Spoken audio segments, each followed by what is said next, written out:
Welcome back to Blackstardove. Welcome back to my channel.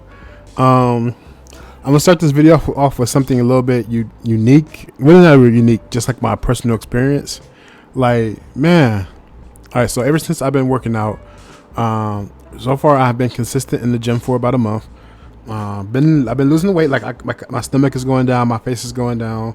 I'm starting to see some definition.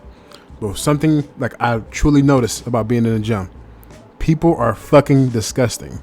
Like, I'm always breaking out. Like, and then I had to realize, because I had to sit and actually pay attention. A lot of people don't wipe down the fucking machines when they're done. Like, this one dude was just sweating all over the bench, and then he just got up and left. And I'm like, dude, why didn't you just wipe it down? Like, the towels, right? Like, the little disinfectant wipes is right there. Just take a few, wipe it down. And then what happened is that we're thinking that someone else already wiped this shit down. So when I come and I lay down on it, not knowing that this motherfucker sweated all over it, it didn't even wipe it down. And then like I'm touching my face and all that shit. Like, people are fucking disgusting. That's a little mini rant, but I just want to say that. This video is about my thoughts on All Elite Wrestling. I guess this will be like my second video on a wrestling topic. For people who don't know, or who never heard of it, All Elite Wrestling is I want to say it's still fairly new. A new wrestling promotion started up by Tony Khan, who is the son of Shad Khan, who is the owner of the Jacksonville Jaguars and all that bullshit that goes with them. But my thoughts is, as the honeymoon period officially over, it seemed like this year it's been a whole lot of rockiness for AEW. It started on New Year's Eve with the Big Swole comments and Tony Khan responding to that, and then it built and built and built, and then a lot of people say they seen it coming, such as Cody Rhodes. There's now an infamous interview of him going around saying that you're gonna have the originals versus the ex WWE guys, and then that's gonna start a huge confrontation. I mean, like, technically anybody can see that coming, because a lot of the originals are not really featured as much anymore. I mean, you have Darby, MJF,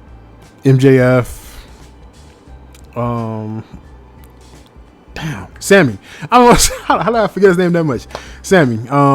But really, the originals are not really focused on as much anymore. And people would say that would be rightfully so, because you have names like Bryan Danielson. I always call him Daniel Bryan. but he's coming in, and he's quote unquote an ex WWE guy. Of course, you got CM Punk, you got Adam Cole, you got Keith Lee, Samoa Joe. The list just goes on and on and on and on. But is the honeymoon period officially over? I would say yes, because now it's coming to that realization that it's not really the ship is not as stable as it once was. Yes, they're making a lot of money, and by all reports, they're going to gross over $100 million this year, which is, kudos to them for doing that. But there's a whole lot of turmoil, and this all seemed to start with CM Punk. CM Punk is like the catalyst.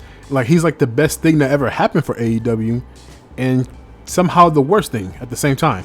He's the best thing because he's bringing in the ratings. He's a huge draw. He's bringing in money, but a whole lot of the bullshit that seems to go on when we hear these backstage stories seem to all be a part of him or have a connection to him. There's very few stories that doesn't have a connection to him in some sort of way. And it's just like so interesting how the dynamic is. Now, there's this whole little thing that AEW was All Friends Wrestling. That's a phrase coined by Dave Meltzer.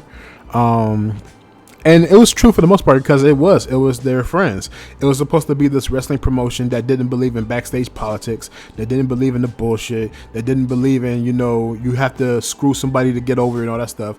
It was, hey, you can come here, you can do your shit, you have freedom. I believe Cody once compared it to Ellis Island. If you ever seen, what's that TV show? Damn, it slipped my mind, but you should know what I'm talking about. But now it's just like, it seems to be a little bit rocky. There's not enough TV time to go around. Then you have the whole ROH situation.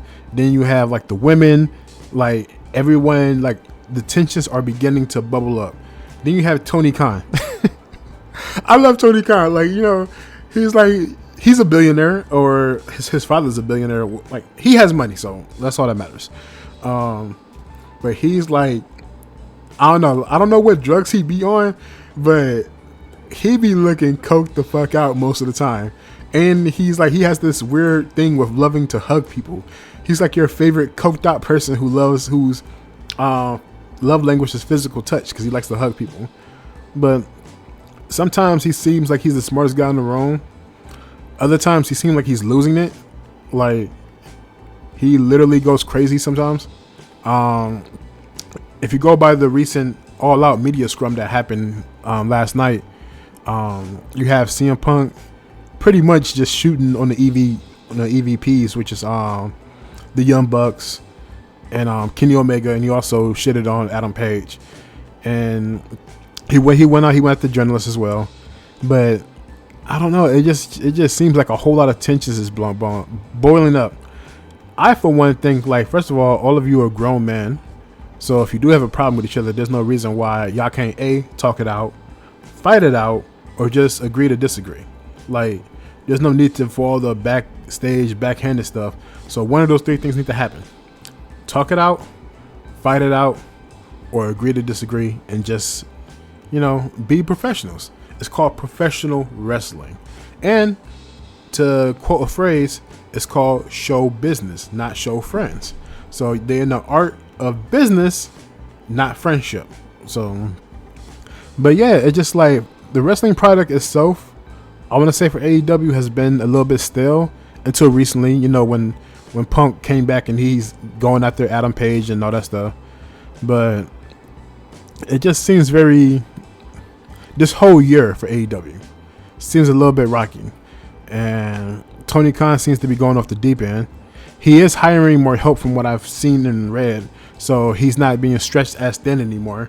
There's still the ROH situation, which I believe personally, just take Rampage and make it ROH Rampage or something like that, and just feature all the ROH guys on there. It's just, I don't know. I'm trying to look at it. Like, I look at AEW as a huge success. As a huge competitor, pretty much the only competitor right now to WWE. You have WWE riding on this huge wave of momentum ever since Vince McMahon retired.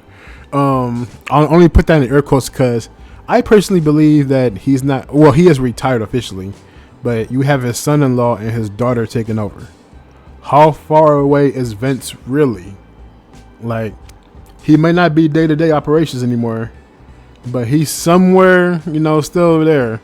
Especially when all I have to do is just go to my daughter's house just to check up on them. That's just me. But the product has been better. We'll see how it impacts financially wise, because the one thing about WWE is that it always made money. Even if the product wasn't at its best, it always made a lot of money. And at the end of the day, as I said before, this is show business. And the key word is business. And business is all about making money. So we'll see how that goes and that momentum picks up. But for AEW, I think they actually needed to have a year like this. They needed to have a year of uncertainty. Oh man, I'm fucking up my words. They needed to have a year of, you know, a lot of confusion, a lot of anger, a lot of feelings bubbling up. They needed some controversy, because controversy creates cash. Ask Eric Bischoff. He'll probably not. Probably now is not the time to ask him that. But controversy does always sell. You know, you look at anything negative always draws. Positive news technically never draws. So hopefully they can take this and make something of it. And then going forward, especially with the EVPs and CM Punk and all that stuff that's happening, I just feel like everyone should be grown adult man. This all seamless. This whole situation, I'm not editing none of this out, so you have to deal with me and my bad grammar. This all seems to come from CM Punk not being friends with Colt Cabana anymore. which they both have their own reasons for why they want to do so. And at the end of the day, they're both grown men. And, you know, if y'all don't want to be friends with each other, that's perfectly fine. Just keep it professional. Punk claims that he has until he brought up Coco Cabana shares a bank account with his mother. That's a whole other thing. The Punk was going off, man. That was some of the funniest shit. And it just like he just kept bringing it up. He just like well, since I'm bringing it up, I'm gonna get it all off my chest, and I appreciate that. You know, but now that you got it off your chest, now that I guess like it's a backstage altercation, there were some funny comments though. I just want to say this: like the video's over about is the honeymoon was over. The honeymoon's over. Now they're settling in into the marriage situation where you actually have problems. You actually have to talk. You actually have to communicate. You actually have to verbalize things. But man, someone said in the comments that the Young Bucks went up to CM Punk and they slapped their thigh in disagreement of oh man, that shit had me rolling. Oh, on a small other note, I bought a new watch. Anybody who knows me knows I'm recently, over the past few months, developed a thing for watches and collecting watches.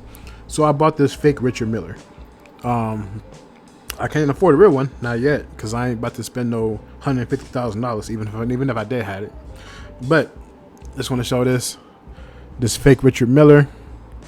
This thing's like a brick, though, really. Like if you ever get into an actual physical fight, you can take this off and throw it at somebody's head. It has like the same impact as like a D battery. So that's my newest watch. Only cost me $30. Real one costs $150,000. But I just want to say I enjoy this type of video. Like a lot of people don't know this. I'm a huge wrestling fan. I've been one for a long time. I dip in and out of it because sometimes it's interesting. Sometimes it's not. Sometimes it is interesting. Sometimes it's not. And it's like one of the only quote unquote sports that's year round. You know, I'm a huge basketball fan. Anybody who knows me knows I fucking love basketball. No, but basketball can be a little monotonous at times, a little bit boring, especially. I want to say just like anything else, like baseball. Baseball is fucking boring during the summer. That's why it's called the dog days of summer. Football's alright, I'm really into college football because I do a lot of sports betting. I'm not an addict, but I only bet pretty much on college football because A, it's the most unpredictable, and B, it tends to have the highest payouts. And I be winning a lot of money off these upsets, man. But other than that, I want to say take care. I love you. Peace. Always be blessed.